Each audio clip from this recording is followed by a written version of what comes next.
আমি ওকে মারার আগে ও আমার বোনকে মেরেছে, তাই আমি ওর কাছে ক্ষমা চাইবার আগে ওকে গিয়ে আমার বোনের কাছ থেকে ক্ষমা চেয়ে আসতে হবে।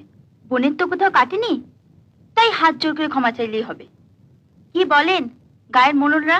অভাগী, তুমি চুপ করে থাকো বাবা, এটা কাকা ভাইজির ব্যাপার, তাই না কাকা? তুই তাহলে ক্ষমা চাইবি না?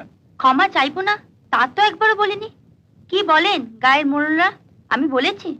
তবে এটা ঠিক, ও আমার বোনের কাছে গিয়ে ক্ষমা না চাইলে আমিও বাবা ক্ষমা চাইবো না। চাইবি না? কাকা বাবু, চাবুকের চামড়াটা আমার হাতে আর কাঠের বাটটা আপনার হাতে।